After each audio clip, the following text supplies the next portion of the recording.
good efforts. It was related to, in some ways, some of the theories related to eugenics at the time. Not that was not the source of it, but it was connected to that way of thinking that was going on at the time. And since then, we have the biological community has moved in a different direction. Like, no, all the evidence, both biological, archaeological, looking at notions of language, of culture, of art, point to one place, one time, one community of human persons from which all of us are descended. That there is one source, one unique source, at least in this community, for all of our existence, for all of our humanity. And this is expressed and come out in the final quotes by the International Theological Commission. This was a commission of Catholic theologians that was commissioned by the Pope, by the Vatican, to think about many issues, but they touched on this issue of evolution. And this was published in 2004, and this commission was headed by then Joseph Cardinal Ratzinger, who then became Pope Benedict XVI.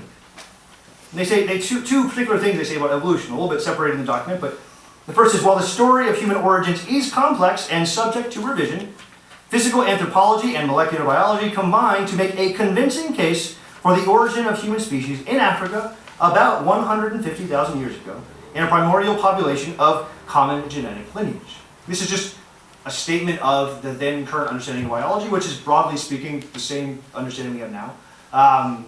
And just one detail there that we can actually work the statistics to work out, okay, what's the smallest this community size could have been, and just to get the diversity of human persons that we have today and the diversity of the genetic diversity we have today, that the biologists say it's, if I remember correctly, about 15,000 mating pairs, so about 30,000 people. It's like the smallest that community could have been at its sort of choking point to still maintain the diversity that we have today. And so then the second point, Catholic theology affirms that the emergence of the first members of the human species, whether as individuals or in populations, represents an event that is not susceptible of a purely natural explanation, and which can appropriately be attributed to divine intervention. So the point here is, I want to say, is that it's interesting they put this caveat, as individuals or as populations. There's a way in which he argued that the current understanding of biology, there are theologians who make an argument that you can understand something of a way in which some population, a group, something along the lines of a polygenism, not spread over the world but in one particular place, could have led to, could be reconciled with the proper theology of human origins, or of original sin and of our salvation by Jesus Christ. But there's a way in which we can also kind of argue that, okay, within this population, there is more to being a human person than simply biology. Because we are animals. We have bodies, we run around, we jump, we eat, we reproduce. We do all sorts of things that animals do. But we are human persons. We have a mind and an intellect that is arguably, and I say very convincingly, and in fact is argued by philosophers and theologians, or philosophers and linguists of every background and stripe, that there is something unique about the human person. And that, as Catholics, we believe that this has something to do with the presence of a spiritual principle within us, of the human soul. This human soul is not and cannot be the result of simple biological physical order, biological physical work. That there is something about divine intervention. So this must be attributed to divine intervention, the implanting of a soul, perhaps in simply one or two people in that community, from which the human race properly understood, not simply as physical beings, as biological beings that have a great, that have, in a certain sense, all the biological aspects of humanity independent of, without the rational soul. There's some new principle that begins what is, properly speaking, the human race within that community, that then spreads and grows out to the wonderful panoply of humanity that we have today. Now this is This is theological speculation. And theologians discuss and describe this in different ways. But there is this parameter with which we are trying to think about these difficult questions. Because we have to maintain and understand the context of the human person, question of original sin, and the question of our salvation by Jesus Christ. And it's important to understand why is original sin such a turning point here? Why is that such a big deal? Why are Catholics so obsessed about sin, about original sin? Is it just because we hate people and we're mad at people, so we want to tell them how bad they are? No. This too goes back to just general theological principles. We sin. I sin. I'm guessing you've probably sinned before. I know I have. So at least one person in this room is sinning. I'm a sinner. That happens. Where does that sin? What causes that sin?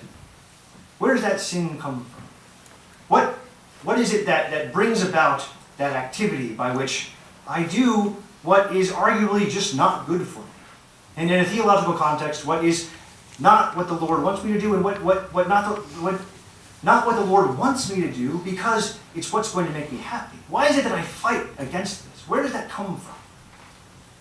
We understand that if we don't have some notion of a beginning for sin, and a beginning of sin that is rooted in that beautiful and yet tragic gift of our freedom, our ability to choose poorly. If there's something about us that is simply just broken, if there's something about us that is simply just made wrong, such that we end up sinning without any actual activity by ourselves, without any actually choice by ourselves, choice at some beginning and source of this sin, then it's God's fault. This God who loves us, who wants the best for us, who is working mightily to bring us to great happiness, to great joy. And that is not the God who is a cause of sin, the God who is the source of our evil. It's not a God that I want to worship, and it's not the God that Christians worship. God loves us. God created us with great many gifts, and we, in our frailty, have abused them. And He is working mightily to bring us to salvation. And there's a way in which we can understand this in the context of our understanding of the world, our understanding even of our biology.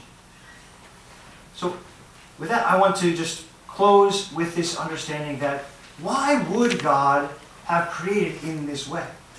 What is the goal of this evolution? Why this process? Well, perhaps it's simply the fact that God, in His wisdom, loves the order that He sees in the world so much and wants to see the fullness of creation laid out not simply at a moment, not simply at a single moment, the great variety and amazing depth of reality that is the biological world, but that wants to see it grow and develop and move towards something. And move towards something in particular. First and foremost, move towards the human person. Move toward the human person who was created in the image and likeness of God. And move towards, when we of ourselves messed things up and brought sin into the world, move towards the bringing of His Son, our Lord Jesus Christ, into the world. That He might not simply see creation and see the world open before Him in an amazing way, but might enter into that created order and change it radically, so that we might enter into love and life with Him. Thank you.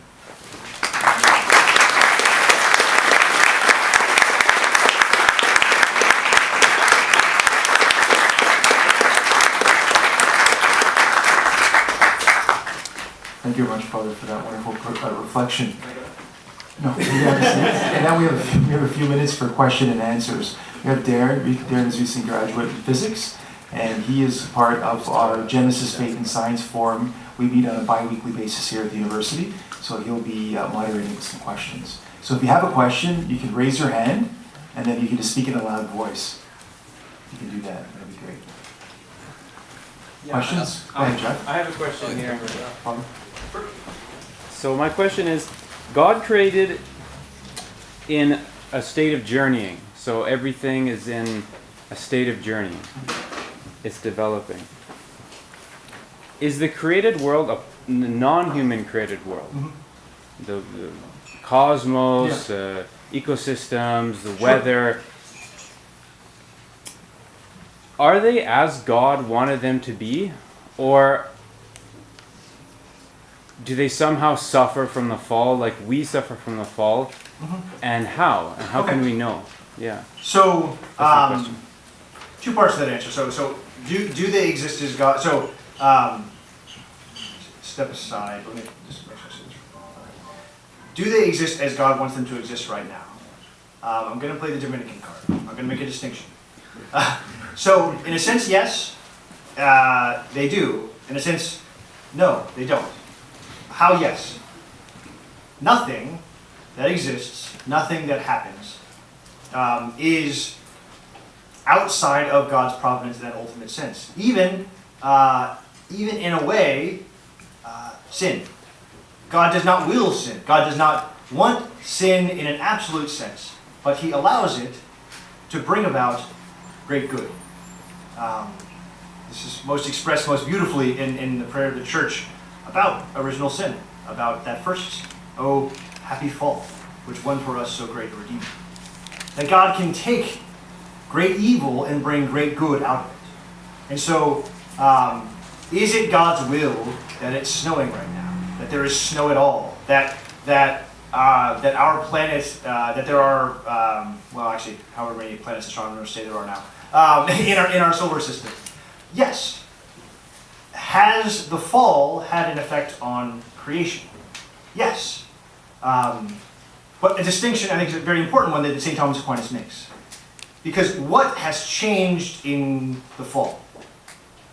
What has changed is not a change of nature. The natural order that God intended has not been destroyed. The nature of things that exist, including the nature of man, has not been destroyed by sin.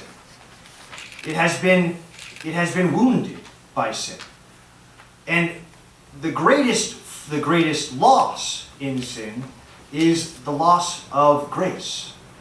So we believe as well that when God created the first man, He gave them great many graces through which they might know and love Him. We believe that Adam and Eve were greatly gifted in amazing ways by God. And there's a great reflection on this in the Church Fathers that's just beautiful and amazing. And all of that was lost in that original sin. So first and foremost, it has affected us deeply. It wounded us deeply. And in a way, then, that overflows into reality in two ways. One, in that the graces God poured down upon us had, in certain aspects, effects on the created order as well.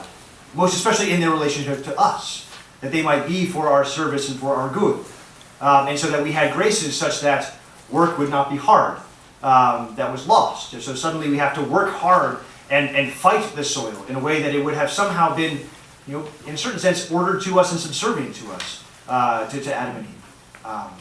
So that there is a way in which God's grace has been lost in us, and so has an effect on the natural order. And then further by the fact that we screw things up. That our sin has added more muck and disaster in the natural order in various ways. Now, has our original sin therefore, strongly affected Alpha Centauri? It's hard to say that. Maybe a few photons that should have been there didn't get there, or a few too extra that got there they shouldn't have, and that just destroyed everything. Probably not. But there's a way in which the whole created order does suffer, even if not every particular aspect of the created order suffers because of the sin. That's so when someone is studying evolutionary history beyond 150,000 years ago, several millions of years ago, are they studying creation before the fall? Does the fall happen in a moment, or does it affect transcend time?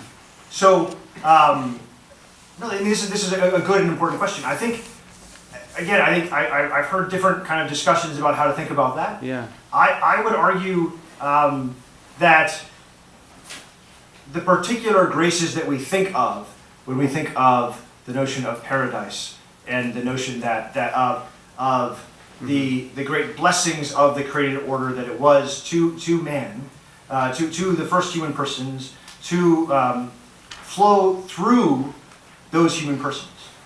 So it was when the first human beings existed that grace came into them and affected everything around them. Not that it suddenly necessarily changed the laws of general relativity, or changed every aspect of creation in exactly that same way, but that somehow in His mercy, in His wisdom, there would have been, their own bodies would have been somehow less corruptible, somehow less more perfected, as a precursor of what we hope for in the life to come, and that was relatively quickly lost. So that's again kind of broadly speculative, and it's kind of a fascinating, interesting question, but that's kind of my gut instinct. Thanks. Yeah.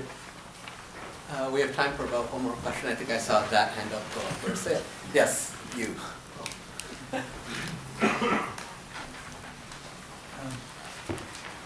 Hi. Yeah, absolutely. How are we as Catholics to respond to the sort of the genealogical criticisms of our ideas and our beliefs? So, for example, Nietzsche's genealogy of morality is a very early common example of this. Or I don't think Dennett's particularly intelligent, but Daniel Dennett gives examples. Yeah. So the idea that there's somehow we can see in evolutionary terms how morality comes to exist. Yeah. So do we see in animals things that look like violence and strife and war and things that we would broadly classify as probably at least borderline, if not something akin to things that if we did them would be sinful? Yes, we see that in the animal order in various ways. But sin is not simply about exterior acts, but sin is ultimately about the act of the will, choosing something. And so I think ultimately speaking, sin properly understood comes out of, is unique to the human person. Does something about our biology, and the things that we may have inherited, and tendencies that we may have inherited from whatever non-human precursors might have become human persons in an evolutionary picture. So aspects about aspects that manifest themselves in animals of what seems like rage, what seems like violence, what seems like war. Does some of that carry over into man as an animal who has a rational soul? Yes. Is that the complete sum total of morality? No.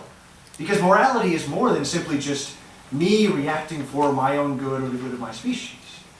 Because there is something about morality properly understood that orders us not simply towards the natural good, not simply towards my personal good or the good of my species, but towards my good in the light of a higher purpose, my good in the light of God. That morality, properly speaking, is uniting ourselves to something higher. And so we can look at what is given to us by people who want to argue in this way, like Daniel did, and see good things. Take what you see and reflect on it, and take what is good and try to understand the limitations that are up to. So I think we don't have to run screaming from those sorts of arguments or object to them out of hand and saying, no, this is false. This can't possibly be the case. Broadly speaking, those are very kind of general heuristic arguments that are put forward, and so you can argue about even just on the merits of them on the level of just the animal species. You can argue about the reasonableness of those things. But even if there is something that ends up being relatively convincing, it might even be somehow worked out in a better way. There is something about the human person that takes all that is natural in us, all that we are as animals, and elevates it. And there is something about our relationship to God that takes all that is spiritual and bodily in us, and adds grace and elevates